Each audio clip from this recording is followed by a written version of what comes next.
पाकिस्तानियों के लिए बहुत बड़ी खबर, खुशी की खबर, और वो खबर आई है जी स्टॉक एक्सचेंज से। पाकिस्तान स्टॉक एक्सचेंज 1 लाख जो इंडेक्स है उसका, वो 1 लाख का जो हिस्सा था उससे उबूर कर लिया गया स्टॉक एक्सचेंज की तरफ से। और ये जो 1 लाख का जो नंबर है, बहुत बड़ा नंबर है पाकिस्तानियों के लिए। वाकई एक बड़ी ज़बरदस्त खबर, बड़ी खुशखबरी। और जो हमारे वज़ीर आज़म हैं, जो हमारे वज़ीर ख़जाना हैं, और तमाम लोग जो हैं वो एक दूसरे को मुबारकबाद दे रहे हैं। कौम को भी मुबारकबादें दी जा रही हैं कि हमारा ये जो स्टॉक एक्सचेंज है ये 1 लाख का इंडेक्स उबूर कर गया है। और दुनिया के स्टॉक एक्सचेंज में अगर इसकी तरक्की की बात की जाए तो क्या ही कमाल तरक्की है जी। इसी हवाले से हम बात करेंगे। हमारे साथ शाहिद हसन सिद्दीकी साहब मौजूद हैं जो कि माहिर माश, उनसे हम जरा राय जानते हैं। अस्सलाम वालेकुम सर।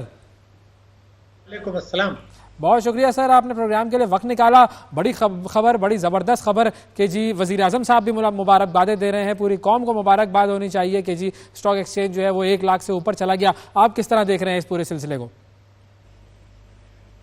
देखिए, अगर लोग खुश हो रहे हैं या हमारे वज़ीर आज़म मुबारकबाद दे रहे हैं तो उनको तो कोई रोक नहीं सकता। मगर मैं तो ये समझता हूँ कि इसमें जो कुछ हुआ है उसमें मुस्तक़बिल के लिए, मईशत के लिए ख़तरात हैं। अच्छा। पाकिस्तान की सलामती के लिए ख़तरात हैं। उसको मैं आपको आदाद शुमार से साबित करूँगा कि जो कुछ हो रहा है ये सही नहीं हो रहा।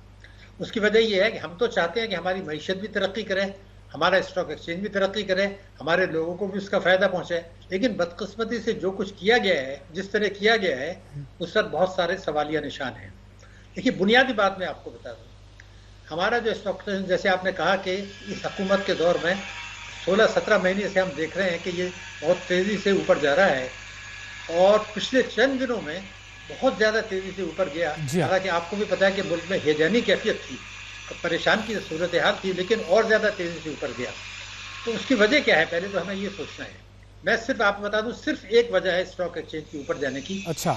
और वो ये है कि रोज़े अव्वल से जो हमारी मौजूदा हुकूमत है उनको ये अंदाज़ा था कि मईशत इतनी ख़राब है और जो ताकतवर तबके हैं वो उनको टैक्स नहीं लगाने देंगे, तो मईशत के ठीक होने का कोई इम्कान नहीं है। इसलिए एक फ़ैसला ये किया गया कि अगर स्टॉक एक्सचेंज को ऊपर ले जाया जाए, जो कि निस्बतन बहुत आसान काम है मगर उसको गैर पायदार होता है, तो और साथ में ये नारा तवातुर से लगाया जाए कि हमारा स्टॉक एक्सचेंज की बेहतरी पाकिस्तान की मईशत की बेहतरी की दलील है। हालांकि ये बिल्कुल गलत बात है, हुकूमत को भी पता है, सबको पता है, ये उसकी दलील नहीं है, ना उसका बैरोमीटर है। लेकिन उन्होंने ये फैसला कर लिया कि हमें ये करना है, स्टॉक एक्सचेंज को ऊपर ले जाना है और ये नारा लगाना है कि जी ये हमारा सबूत है। यानी शरह नमू सबूत नहीं है, गुर्बत सबूत नहीं है, बेरोजगारी सबूत नहीं है जो है, और इस किस्म के जो खतरात मईशत को हैं कि हम अपने कर्जे अदा नहीं कर सके। IMF यहाँ आया और हमें धमकी दे के चला गया कि जनाब ये आपके तो आशारिये खराब हैं, और हमने ये कह दिया कि जनाब IMF हैरान है कि पाकिस्तान ने कैसे तरक्की कर कैसे दी। उनसे खुदा के लिए कोई पूछे कि भाई IMF हैरान है तो वो कहें ना, आप क्यों कह रहे हैं? वो तो आपको ये कह के गए हैं कि हमें मार्च में आना था या फरवरी में, हम आके आपको वार्निंग दे के गए कि ये ठीक कर लें। तो ये जो सोच है, मैं आपको बताऊं कि माजी में, बिल्कुल जिम्मेदारी से बता रहा हूँ कि माजी में जो बड़े बड़े ब्रोकर्स थे वो स्टॉक एक्सचेंज को ऊपर ले जाया करते थे और गिराया करते थे। ये रिपोर्टों में मौजूद है, तहकीकाती कमेटी में रिपोर्टों में मौजूद है, खुद मेरी रिसर्च में मौजूद है। बड़े बड़े सरमायाकार जो है ब्रोकर्स ले जाते थे, ऊपर नीचे गिराते थे। अब तो हुकूमत खुल के मैदान में आ गई। तो ये तो सर सारी कौम को भंगड़े डालने पर मजबूर कर रहे हैं कि देख लीजिए 2024 शुरू हुआ था तो हमारा स्टॉक एक्सचेंज को तकरीबन 62,000 पे था, अब 1 लाख पे पहुंच गया और हमने बड़ा मार लिया है। तो मुझे जरा अगर आप आसान अल्फाज में समझा सकें कि हुकूमत ने ऐसा क्या किया है कि जिसकी वजह से ये 62,000 से इस साल में ये 1 लाख पर आ गया है? ऐसी क्या गिमिक्री की है, ऐसा जादू क्या किया है उन्होंने, क्या कहानी की है कि जिसकी वजह से ये हुआ है? जी मैं बिल्कुल आपको वो आदाद शुमार दूं जिसको स्टेट बैंक भी इनकार नहीं कर सकेगा कि कैसे दिया। मिसाल के तौर पर आपने देखा कि हमारे जो बैंक्स हैं इनका काम ये होता है कि वो सनत के लिए, तिजारत के लिए, ज़राअत के लिए कर्जे दें। ठीक है। कुछ अरसों से भी ये हो रहा था और इस साल बहुत तेजी से हुआ कि बैंकों ने हुकूमत के जो वो है सिक्योरिटी, उनमें सरमायाकारी शुरू कर दी और कर्जे देने कम कर दिए। यानी 31,000 अरब रुपए की सरमायाकारी हो गई और जो कर्जे असल काम था उनका वो 12,000 अरब। इतना जबरदस्त फर्क हो गया। यह है आग से खेलना।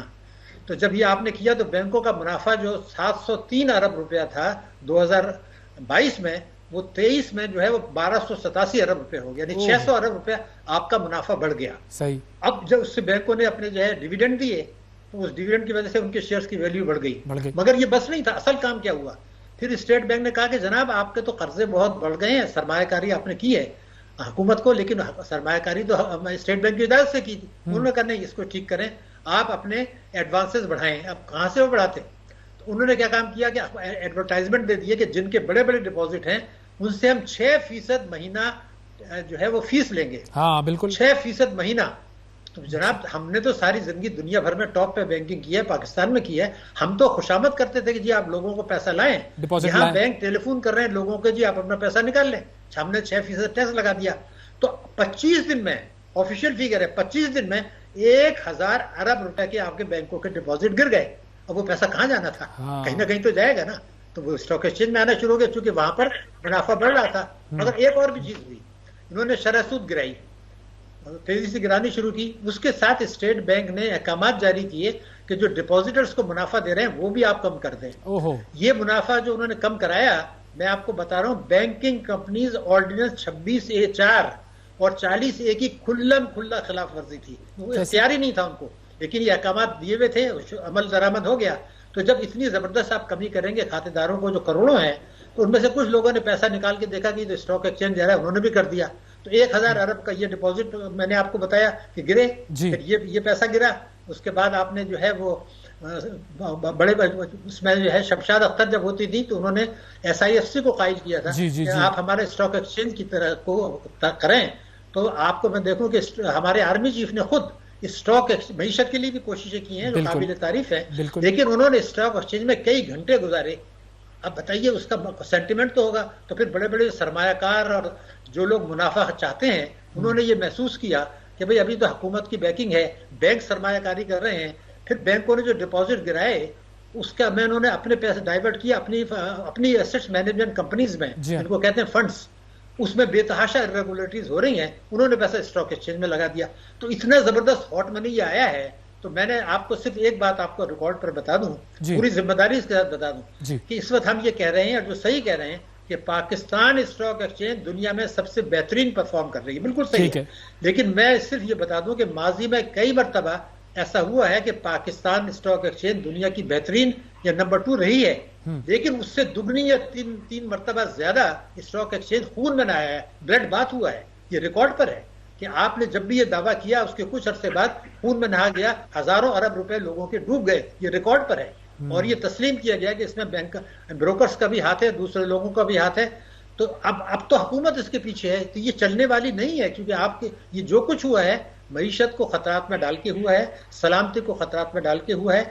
अल्लाह करे कि इसके साथ साथ हम फौरी तौर पर ऐसे इक़दाम उठाएं कि हमारी मईशत ठीक हो। अच्छा, मुझे ये भी बताइएगा कि इस वक्त हम जो है हमारे आजम और हमारे वजीर खजाना वो तो कौम को मुबारकबादें दे रहे हैं और ये बात बार बार कोट की जा रही है हर एक की तरफ से कि देखो हमारी स्टॉक एक्सचेंज लाख पर पहुंच गई है तो हमारे मईशत के सारे मसाइल हल हो गए और हमारी मईशत जो है बेहतरीन तरक्की की राह पर गामजन हो गई है। तो क्या उनको ये इतनी बेसिक बात वाजे नहीं है क्या? मतलब उन्होंने एक्चुअली इकोनॉमी की बेहतरी के लिए क्या किया? कुछ भी नहीं किया क्या? नहीं, देखिए बिल्कुल वाज़ेह है। सिर्फ मैं ये बता दूं कि इन्होंने मईशत को कुछ ठीक करने की कोशिशें की हैं उसकी, लेकिन जिन तरीकों से की हैं उसमें ये एहतियात रखी कि अशराफिया नाराज ना हो जाए, ताजिर नाराज ना हो जाए, सनतकार नाराज ना हो जाए, प्रॉपर्टी माफिया नाराज ना हो जाए, उनको नाराज नहीं करते। तो मुस्लिम लीग, चूंकि शहबाज शरीफ साहब का आपने जिक्र किया, मुस्लिम लीग नून के मंशूर में है। हमें पता है कि पाकिस्तान की मईशत उस वक्त तक ठीक नहीं हो सकती जब तक हर किस्म की आमदनी पर टैक्स न लगाएं, मईशत को दस्तावेजी न बनाएं, काले धन को सफेद होने से ना रोकें। ये ठीक हो ही नहीं सकती। अब उनमें से उल्टा कर रहे हैं और कह रहे हैं मईशत ठीक हो गई। तो वो खुद अपना मंशूर तो देख लें। देखिए मुल्क हमारा है, दर्द हमारा है, हमारे दिल में, आपके दिल में भी है, शहबाज शरीफ के साहब के दिल में।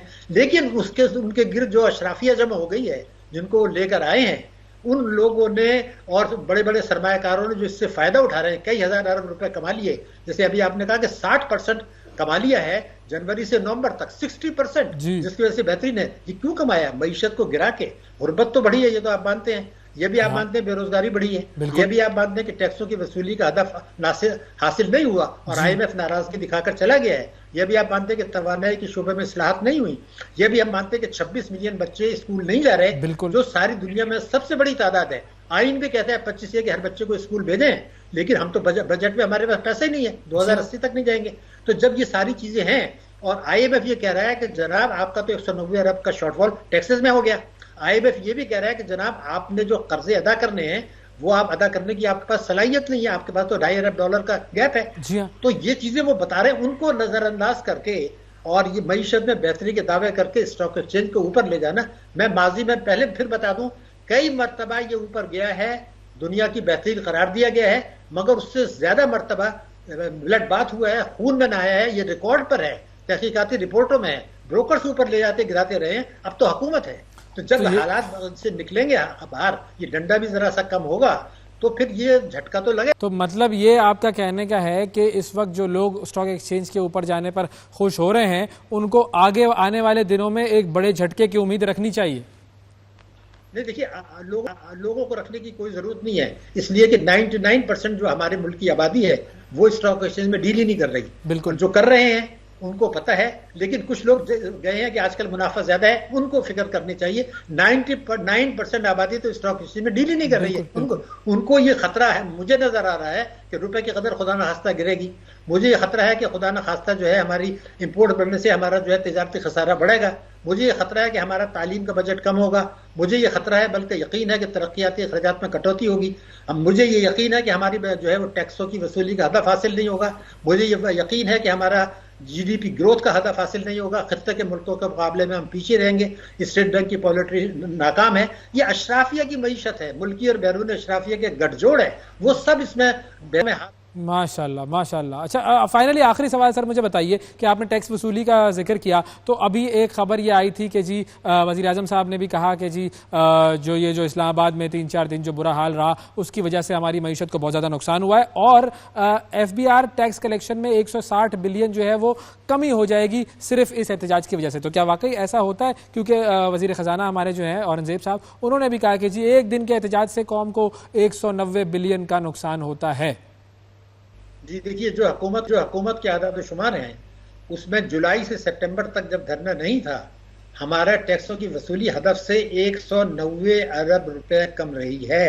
ये रिकॉर्ड पर है, हुकूमत तस्लीम कर रही है। अच्छा। और IMF भी ये कह रहे हैं और हम ये कह रहे हैं कि इस साल का हदफ ही हासिल नहीं होगा। ये बात हम उस वक्त कह रहे थे जबकि ये धरना नहीं था।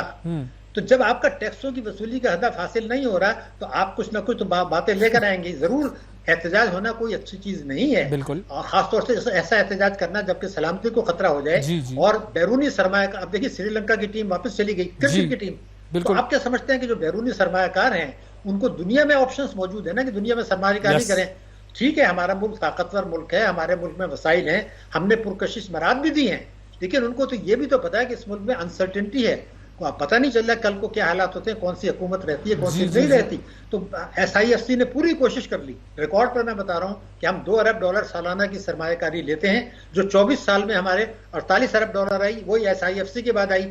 और इंडोनेशिया में एक साल में 47 अरब डॉलर की आ गई। तो हम तो पहले ही नुकसान कर रहे हैं। ये बहानेबाजी कर लें जो कि दुरुस्त भी हो सकती हैं, मगर हमारे मसले सियासी अदम इस्तेकाम से अलावा हैं।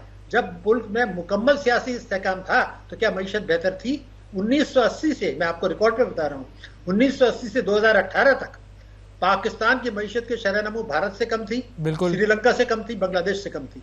तो उसमें तो फौजी हुकूमतें भी आई, इस्तेकाम भी था। ये बात मान लें कि हमारा अशराफिया की मईशत है। ये जो प्रॉब्लम है अशराफिया वाली मईशत की, ये आपने बड़ी इंपॉर्टेंट बात की। मेरे ख्याल में इस मसले की जो है वो जड़ है और इस जड़ को हम पकड़ने में नाकाम रहे हैं। हमने तो ये सेगमेंट शुरू किया था बड़ी खुशी से कि जी स्टॉक एक्सचेंज हमारी लाख पर पहुंच गई है। आपने तो सर हमारी खुशियों पर पानी फेर दिया। आपने असलियत का जो चेहरा हमारे सामने लेकर आए हैं, ये असलियत का चेहरा जो है वो सबको समझने की ज़रूरत है और ख़ासतौर पर हुकूमत को भी समझने की ज़रूरत है।